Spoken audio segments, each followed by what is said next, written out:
मान्यवर कांशीराम का जीवन और डॉक्टर बाबा साहेब अम्बेडकर के मिशन को साकार करने की। नमस्ते दोस्तों, स्वागत है P10 न्यूज पर। आज हम बात करेंगे उस महान योद्धा की जिन्होंने बाबा साहेब डॉक्टर भीमराव अम्बेडकर के सपनों को हकीकत में बदलने के लिए अपनी जिंदगी कुर्बान कर दी। मान्यवर कांशीराम साहेब महाराष्ट्र बाबा साहेब की कर्मभूमि, जहां उनका मिशन आज भी अधूरा है, लेकिन कांशीराम जी ने इस मिशन को नई ताकत दी। आइए उनके जीवन से प्रेरणा लें और 2025 में बाबा साहेब के सपनों को पूरा करने का संकल्प लें। जय भीम, जय भारत। मुख्य खबर, मान्यवर कांशीराम का जीवन परिचय। मान्यवर कांशीराम का जन्म 15 मार्च 1934 को पंजाब के रोपड़ जिले के ख्वासपुर गांव में एक रैदासी सिख परिवार में हुआ। एक दलित चमार जाति से ताल्लुक रखने वाले कांशीराम ने अपनी पढ़ाई पूरी की और 1956 में BSc की डिग्री हासिल की। इसके बाद वे पुणे में defence research and development organisation DRDO में लैब असिस्टेंट के तौर पर काम करने लगे, लेकिन उनकी जिंदगी तब बदली जब उन्होंने DRDO में जातिगत भेदभाव का सामना देखा। एक दलित कर्मचारी के साथ हुई नाइंसाफी और बाबा साहेब की किताब एनाइलेशन ऑफ कास्ट को पढ़ने के बाद कांशीराम ने नौकरी छोड़ दी और समाज सुधार का रास्ता चुना।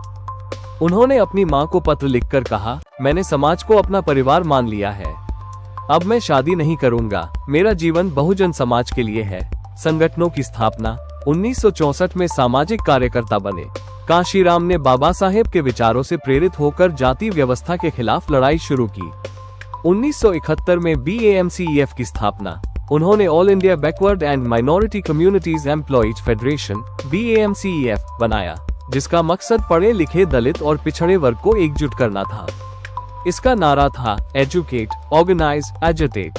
1981 में DS4 दलित शोषित समाज संघर्ष समिति DS4 बनाए, जो एक जन आंदोलन का रूप ले चुकी थी। 1984 में BSP की स्थापना, बहुजन समाज पार्टी BSP बनाकर कांशीराम ने बहुजन समाज को राजनीतिक ताकत दी। उनका नारा था, जिसकी जितनी संख्या भारी उसकी उतनी हिस्सेदारी।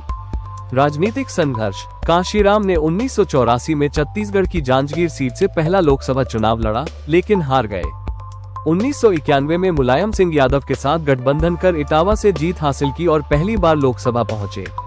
1996 में होशियारपुर से दूसरी बार सांसद बने। उन्होंने कभी आरक्षित सीट से चुनाव नहीं लड़ा, क्योंकि उनका मानना था कि बहुजन समाज को हर जगह अपनी ताकत दिखानी है। बाबा साहेब के मिशन को उत्तर भारत में पहुंचाया। उनकी किताब चमचा युग 1982 में उन्होंने दलित नेताओं को चमचा कहकर आलोचना की, जो ऊंची जातियों के इशारों पर काम करते थे। कांशीराम ने मायावती को अपना उत्तराधिकारी बनाया, जिन्हें उन्होंने 21 साल की उम्र में खोजा और प्रशिक्षित किया। मायावती के नेतृत्व में BSP ने उत्तर प्रदेश में कई बार सत्ता हासिल की। त्याग और सादगी का जीवन, कांशीराम आजीवन अविवाहित रहे। उन्होंने सादा जीवन जिया और कोई राजनीतिक पद नहीं लिया।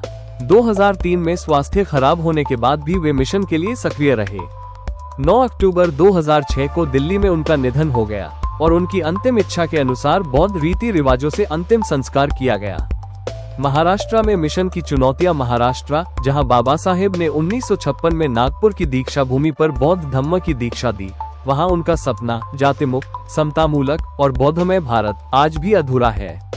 कांशीराम ने भी महाराष्ट्र में BSP को मजबूत करने की कोशिश की, लेकिन सफलता उत्तर प्रदेश में ज्यादा मिली। चुनौतियां, बाबा साहेब को महाराष्ट्र में 2 बार चुनावी हार मिली। बहुजन समाज में आपसी फूट और नेतृत्व की कमी मिशन के लिए खतरा बनी। जाति व्यवस्था आज भी समाज को बांट रही है।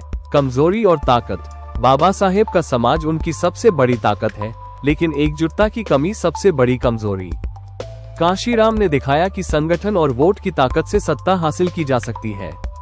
प्रेरणादायक संदेश दोस्तों, कांशीराम साहेब ने कहा था, राजसत्ता मास्टर चाबी है।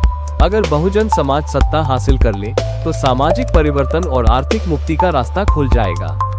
2025 में हमें उनके मंत्र को अपनाना होगा। शिक्षा ले। बाबा साहेब और कांशीराम ने शिक्षा को सबसे बड़ा हथियार माना।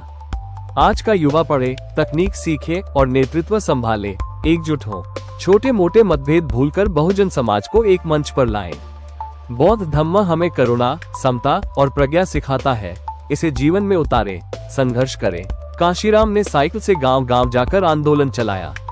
आज सोशल मीडिया और संगठन के जरिए हम मिशन को आगे बढ़ा सकते हैं। वोट की ताकत, कांशीराम का नारा, वोट दलित का, राज बामन का को खत्म करने का था। 2025 में अपने वोट की ताकत से सत्ता तक पहुंचे। महाराष्ट्र बाबा साहेब और कांशीराम की कर्मभूमि है। 2025 में हमारा संकल्प हो बाबा साहेब के सपनों को पूरा करना। P10 न्यूज के साथ जुड़े रहें, इस वीडियो को शेयर करें और बाबा साहेब कांशीराम के संदेश को हर घर तक पहुंचाएं। कमेंट में बताएं आप उनके मिशन को कैसे आगे बढ़ाएंगे। जय भीम, जय बहुजन, जय भारत।